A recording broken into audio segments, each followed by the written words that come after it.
Buenos días, hoy hablaremos sobre los fundamentos del mundo actual, la división tripartita del mundo de 1945 a 1989, escrito por José Ramón Díez Espinosa.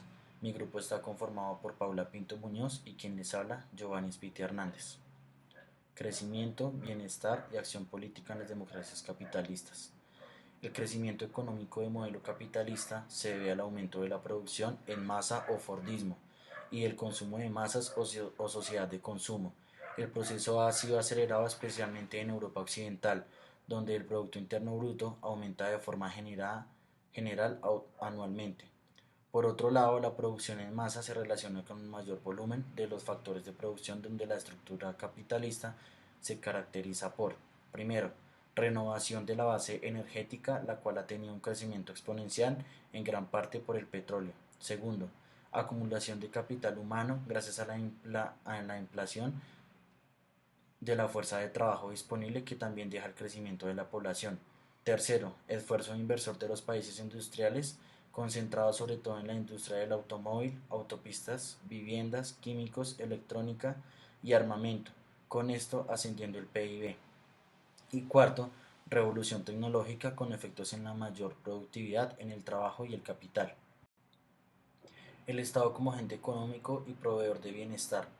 El desarrollo armónico de la producción y el consumo debe referirse a la intervención estatal, por ejemplo, los niveles de producción, el empleo, productividad, renta y servicios sociales básicos como la salud, educación y pensión.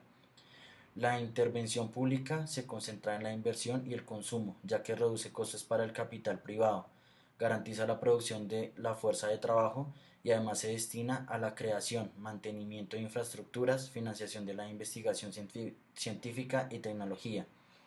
Por otro lado, tenemos el estado de bienestar, el cual es el sistema social vigente que da la responsabilidad estatal en la protección social de los ciudadanos, que además implica un conjunto de actuaciones públicas que garantizan a todo ciudadano el acceso a un mínimo de servicios que aseguren su supervivencia. La acción política, competencia de partidos y neocorporativismo. Junto al crecimiento de la política expansiva de bienestar, ese tercer elemento aporta estabilidad a las democracias occidentales, la institucionalización de la lucha política, social y económica en estrictos canales de negociación y resolución de los conflictos. Las organizaciones políticas, partidos políticos, asociaciones empresariales y sindicales son los protagonistas de una acción política en la que la competencia de partidos reemplaza a la política de clase y el neocorporativismo, a la lucha de clases. La crisis del crecimiento y el bienestar. Los acuerdos de posguerra sobre el crecimiento y el bienestar se debilitan en la década de los 70. La recesión económica e inflación, pérdida masiva de empleo, crisis fiscal del Estado, son el coste del sistema para mantener el bienestar económico y social. Por ello se pierde la confianza en la intervención económica estatal.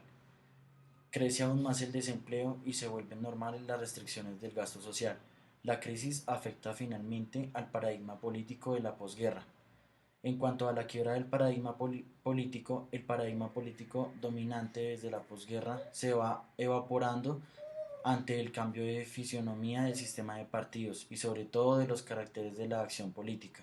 Desde los años 70 se evidencia el declive de los partidos tradicionales como mecanismos de participación política de las masas y su desplazamiento por otras formas de movilización.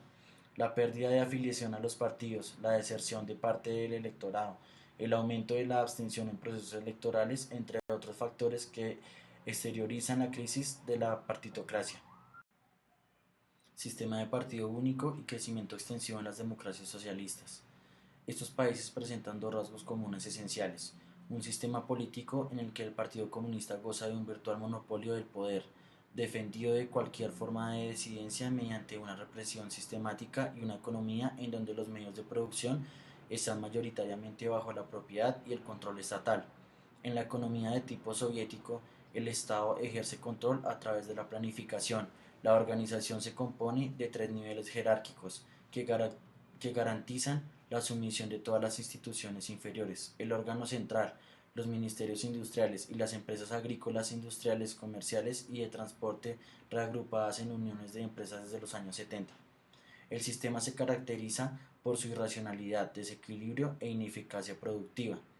Las economías socialistas experimentan entre 1950 y 1970 un crecimiento superior al de Occidente. La renta nacional se cuadriplica y crece a un ritmo anual del 7%. Esto se debe gracias a la industria que multiplica su producción por 7 y eleva su participación en la producción industrial mundial del 18 al 30%. La estructura económica presenta las siguientes características. Primero, búsqueda de una vía no capitalista de industrialización y desarrollo con la elección de nuevas formas de comunicación. Segundo, crecimiento de tipo extensivo. Tercero, transformación radical de la estructura económica con el pliegue de una agricultura de limitado potencial ante el dinamismo industrial. Cuarto, existencia de desequilibrios sectoriales. Quinto, descompensación de nivel de vida por la restricción y escasa disponibilidad de bienes de consumo. El partido único que controla el Estado y a la sociedad. Mientras en las democracias occidentales el cambio constitucional obedece a una transformación real de las estructuras jurídico-políticas y socioeconómicas, en los países socialistas los cambios parciales de constituciones se efectúan con el trasfondo de realidades que obedece a una evolución ideológica predeterminada. La democracia socialista se caracteriza por cuatro principios fundamentales: soberanía proletaria, con el gobierno del proletariado, por el proletariado y para el proletariado, y la tendencia a eliminar a la minoría, principio asambleario por el que el Parlamento no está sometido a control ni intervención por otro órgano de poder, principio de unidad, inexistencia de limitaciones al poder de los gobernantes, sobre todo en una sociedad sin clases, siendo innecesario conciliar los derechos de los ciudadanos. Por otro lado, llega la crisis económica, política y social del sistema socialista, que se refiere a la quiebra del sistema comunista. Se da por una combinación de problemas internos económicos, sociales y políticos en los años 80. La dimensión económica de las crisis proviene del estancamiento del modelo de crecimiento extensivo. Los países socialistas son testigos de una reducción de la tasa de crecimiento, donde cada quinquenio ha supuesto una caída de la actividad económica. En conclusión, las economías de tipo soviético experimentan a finales de los 80 el agotamiento de las posibilidades de crecimiento extensivo. Además, las distorsiones políticas y sociales del modelo comunista se derivan del monopolio del Partido Comunista. Dependencia y subdesarrollo en el tercer mundo.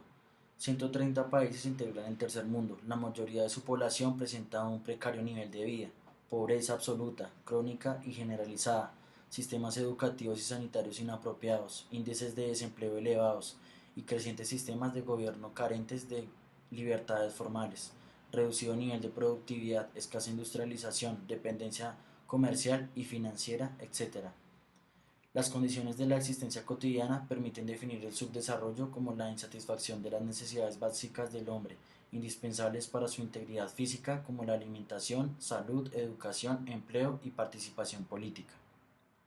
En cuanto a la dimensión económica del subdesarrollo, la existencia y continuidad de este obedece a la evolución histórica de un sistema capitalista internacional basado en las relaciones desiguales de poder entre el centro o países desarrollados y la periferia o subdesarrollados. También se evidencia una gran dependencia comercial, en donde la mayoría de los países subdesarrollados presenta una economía extravertida, puesto que la actividad productiva se orienta al mercado exterior. Productos alimenticios y materias primas representan el grueso de las exportaciones y la principal fuente de ingresos. Dependientes de las exportaciones de bienes primarios, los países del tercer mundo han conocido en las últimas décadas un descenso de su participación en el comercio mundial. Por ello se consta, en primer lugar, el retroceso sostenido de sus exportaciones por la baja elasticidad de la demanda de alimentos y materias primas. En segundo lugar, y un tema aún más delicado, se evidencia un deterioro en las relaciones de intercambio, es decir, la desvalorización de las exportaciones básicas.